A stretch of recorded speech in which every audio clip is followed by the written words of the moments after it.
Fala aí, galera botafoguense, mais uma vez com vocês aí trazendo conteúdo acerca do nosso glorioso Botafogo de Futebol e Regatas. Hoje vamos abordar aí diversos assuntos.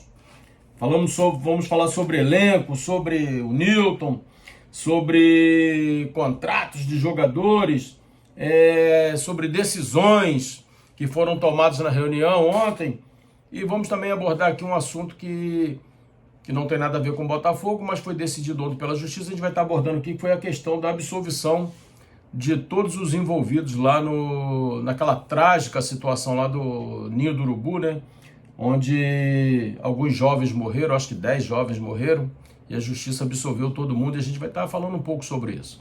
Valeu? Vamos pedindo aí a você, como sempre, que deixa aquele seu like maravilhoso, que deixa aquele seu comentário, ajuda demais o canal. A gente sempre pede isso aqui, porque toda vez que você deixa seu like, toda vez que você deixa um comentário, ajuda demais o canal.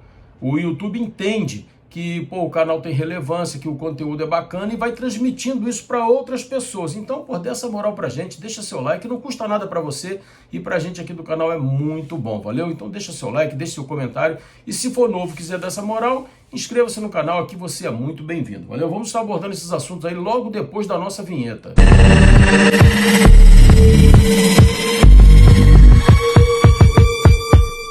Então, galera, o Botafogo está aí se preparando para o jogo do próximo domingo diante da equipe do Santos.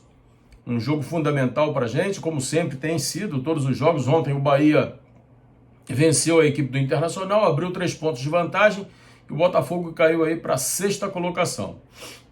Se o Botafogo mantiver essa 6ª colocação até o final da temporada, eu acredito que dá para ir direto para a fase de grupos, tendo em vista que o Cruzeiro pode ser o campeão da Copa do Brasil, e o Flamengo ou o Palmeiras podem ser campeões da Libertadores. Isso aí abriria vagas aí, seria fundamental pra gente. Mas o ideal é estar lá em cima, pelo menos em quarto, né? E a gente ainda tem esperança que o Botafogo consiga isso. O Botafogo com uma temporada muito ruim, mas oscila entre bons e jogos ruins, e pode ser que a gente daqui pra frente consiga fazer só bons jogos e aí conseguir a nossa classificação e ir direto para a fase de grupos. Eu trouxe alguns recortes aí de notícias que estão rolando aí na internet. E uma coisa que a gente tem batido aqui reiteradamente, e eu fico feliz quando a gente toca numa tecla aqui várias vezes e ninguém fala nada. A imprensa não fala nada, torcedor não fala nada, e a gente às vezes bate numa tecla aqui e alguns nos chamam de maluco, fala que a gente está viajando e etc e tal. E eu já tenho falado há um bom tempo do Newton. Eu tenho falado há um bom tempo do Newton aqui, da importância do Newton hoje para o time titular. Acho que o Newton hoje é um jogador fundamental no sistema defensivo do Botafogo e a gente tem batido nessa tecla. E hoje, né, a gente se depara com informações aí da imprensa, né? O GE trazendo matéria, fazendo entrevista com o Newton, mostrando a importância do Newton para o elenco, que está aproveitando bem as oportunidades que estão sendo dadas. Isso aí a gente já tem falado aqui há muito tempo, mas o canalzinho pequenininho, né? As pessoas não dão muita importância, mas a gente está aqui, está falando. Significa que nós temos uma visão de futebol não melhor nem maior do que ninguém, longe disso. Aliás, acho que os que estão aí há mais tempo sabem muito mais, mas muito mais do que eu. Mas às vezes um detalhezinho ou outro as pessoas perdem. E a gente está aqui no nosso cantinho, fazendo o nosso trabalho e vendo a importância desse jogador. E eu tenho batido nessa tecla. Eu tenho dito que hoje, se o Danilo voltar bem, o meio-campo do Botafogo no sistema defensivo ali, os 2 volantes, seria Newton e Danilo. E o Marlon Freitas hoje perde a vaga no time do Botafogo, titular. Marlon Freitas, fundamental, campeão de Libertadores, campeão brasileiro, capitão da equipe. Hoje, o Marlon Freitas perde a posição. Porque o Danilo joga mais que o Marlon Freitas na função dele. Eu acho que ninguém tem dúvida disso. E o Newton joga mais que o Marlon Freitas na condição de primeiro volante. Então o Newton hoje é titularíssimo do Botafogo. E a gente tem dito isso aqui no nosso canal várias vezes. E hoje as matérias estão aí, conforme a gente está trazendo os recortes para você e dar uma olhada, certo? E a história do Newton é muito bacana, né? Porque esse jogador, enquanto jogava lá na Bahia, no Jacuipense, na época da pandemia ele teve que parar porque a Jacuipense não estava pagando o salário dos jogadores. E ele foi trabalhar, carregando peça de containers e, o cara ralou pra caramba. E aí, quando a gente ouve essas histórias, a gente passa a entender um pouquinho de por que o jogador às vezes joga com tanta vontade, joga com tanto afinco. O cara parece que está indo para a bola como se estivesse indo para um prato de comida, porque ele sabe o que ele passou lá atrás. Ele não pode perder essa oportunidade. Infelizmente, alguns ainda tratam com desdém a carreira de jogador de futebol. Às vezes bate num grande clube, recebe um grande salário e aí fica deslumbrado com aquilo tudo, com aquele universo, com muitas noitadas, com mulheres para tudo que é lado, carrões, etc. E esquece da sua história lá de trás. E aí bota a carreira a perder. E o Newton é um excelente exemplo de alguém que sabe valorizar a oportunidade que foi dada a ele. E não foi dada por homem, não. Foi dada lá por Deus, por Papai do Céu que abençoou. E que ele aproveite isso da melhor maneira possível e que ele possa deslanchar e quem sabe um dia até jogar na Europa. Já está com 25 anos, mas da maneira que vem jogando, com o futebol que vem demonstrando, eu acho que ele tem tudo ainda para jogar na Europa. É um excelente jogador. Outro assunto que a gente queria trazer para vocês sobre essa questão aí que a gente está trazendo na tela também. O elenco do Botafogo, os jogadores que estão aí com contratos, findando aí, só o Mastriani que deve ser devolvido, o Marçal está findando o contrato dele aí, mas não sei se o Botafogo vai querer renovar. Hoje ele tem jogado bem, né? Tem feito função de zagueiro ali e tal.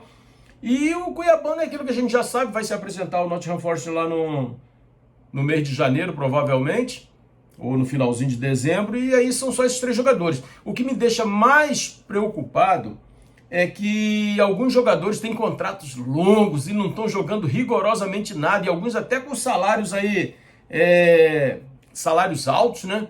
E não tem correspondido em campo. E aí com um contrato muito lá na frente ainda, e fica difícil para poder rescindir um contrato desse, para tentar uma redução de salário. Então isso é um fator muito preocupante. Por quê? Porque o time precisa de reforços urgentemente e tem jogadores lá no elenco com um contrato muito longo e que não corresponde à expectativa da torcida.